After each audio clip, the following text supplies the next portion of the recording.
Class में। ये class होने वाला है क्लास 11th का इंग्लिश बुक से रिलेटेड है। ये चैप्टर नंबर 3 है। इस चैप्टर का नाम है अ स्नेक इन द ग्रास, यानी घास में सांप है। ऐसे करके ये कहानी बहुत मजेदार है। हम लोग इसे पढ़ चुके हैं। आज हम लोग इसका स्टार्ट करेंगे अबाउट द ऑथर। इसके लेखक का नाम है आर.के. नारायण। क्या नाम है? आर.के. नारायण। एक क्वेश्चन ये ऐसे करके पूछता है कि who is the writer of the snake in the grass, तो आर.के. नारायण। क्लास 12th में भी आपका ये रहेगा। ये 5 से 10 नंबर का क्वेश्चन करता है। पोएम से कुछ लेगा और कुछ पोएम से लेगा और कुछ स्टोरी से लेगा, ठीक है ना। ये दोनों का एकदम 100% लॉक कर लीजिए। कैसा रहता है क्लास 12th में आपको और अच्छे से इसके बारे में समझाया जाएगा और याद भी करा दिया जाएगा। जैसे अभी सिंपल सी बात है, हमने सबसे फर्स्ट चैप्टर पढ़ा था। सबसे पहला चैप्टर इसमें क्या था? Animal in prison. इसके लेखक कौन है? जवाहरलाल नेहरू। सब हम ही बोलेंगे तो फिर आप लोग क्या बोलिएगा? एनिमल इन प्रिजन के लेखक कौन है? Jawaharlal Nehru. Nalanda ancient city of learning के लेखक कौन है? डॉक्टर राजेंद्र प्रसाद। सबसे पहला जो चैप्टर हमने पढ़ा उसका नाम था एनिमल इन प्रिजन, ठीक है। उसके लेखक कौन है? जवाहरलाल नेहरू। सेकंड चैप्टर जो हमने पढ़ा उसके लेखक कौन है? सेकंड चैप्टर का नाम था Nalanda the ancient city of learning. उसके लेखक कौन है? डॉक्टर राजेंद्र प्रसाद। थर्ड जो हम लोग पढ़ रहे हैं इस चैप्टर का नाम है स्नेक इन द ग्रास। इसके लेखक कौन है? आर.के. नारायण। आर.के. नारायण का पूरा नाम था रसीपुरम, ठीक है, कृष्णस्वामी नारायण। याद रखिएगा, रसीपुरम कृष्णस्वामी नारायण। इसको शॉर्ट फॉर्म में आर.के. नारायण इनको बोला जाता है। इनका जन्म 1906 में हुआ और ये मर गए 2001 में। कितना? 2001 में चल बसे। ही वाज द साहित्य। अगर पूछेगा कि ये कितने साल तक जिए, तो दोनों में देखिएगा तो 95 ईयर्स हो रहा है ना? बोलिए।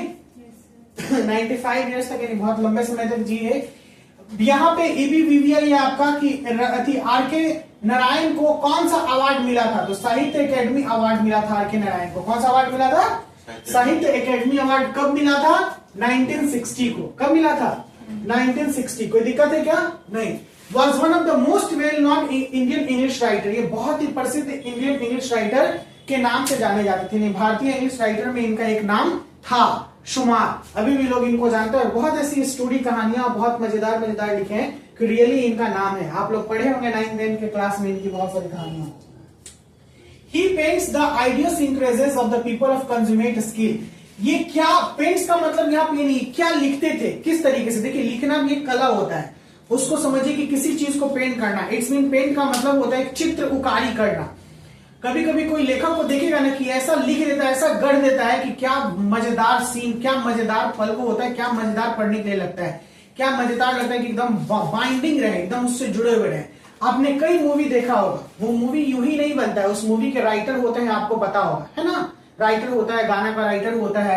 एक ऐसे ऐसे गाने होते हैं जो दिल को खुश कर देते हैं, यानी लिखावट है। जो पहले प्राचीन, जो पुराने समय में 70s के गाने थे, देखिएगा उनका जो लिरिक्स था, उनका जो लिखा हुआ था ना, बहुत गजब का शब्द होता था, एकदम जुड़े हुए होते थे। आजकल तो पॉप और हिप में खाली म्यूजिक में चल जाता है। क्या अभी के मूवीज में हम लोग बात करते हैं कि बहुत सारे मूवीज जो होते हैं वो बहुत जो एक इंस्पायर्ड होकर बना रहा है। यानी जैसे 370 आर्टिकल बना, तो ये कहीं ना कहीं सारी चीजें हैं लिखी हुई, सारी बातें हैं। उसको फिर एक राइटर उसको एक अच्छे तरीके से अंजाम दिया और फिर वो हमारे सिनेमा जगत में आया। लोग उसे देखे और लोग देखने का सराहना किया और सरप्राइज भी की, क्या ऐसी चीजें हैं।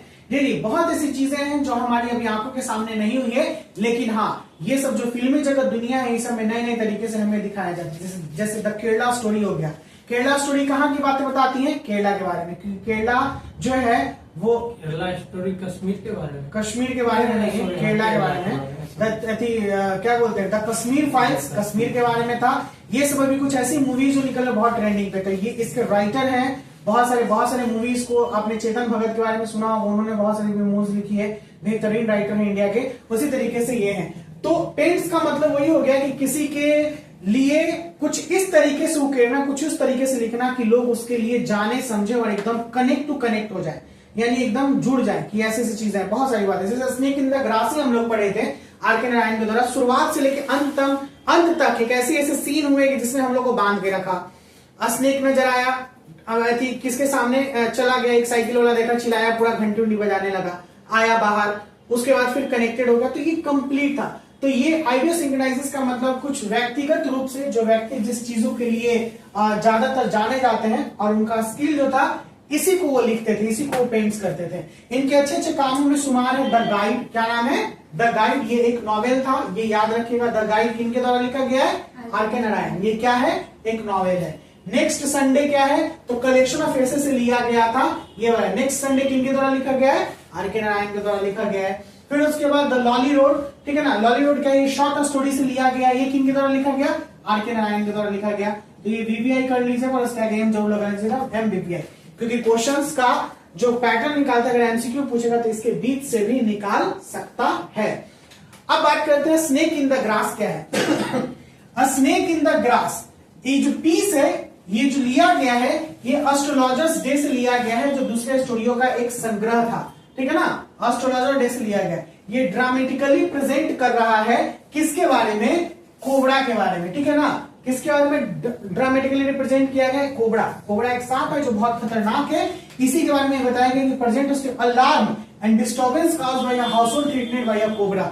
यानी ये एक अलार्म का मतलब होता है खतरे की घंटी, खतरे का संकेत कि कोबरा अंदर घुसा, किसी को भी काट सकता है वो, ठीक है ना। तो वहां से फिर बातें एक जा रहा था साइकिल वाला, पूरा बताने लगा कि आपके घर में कोबरा घुसा है।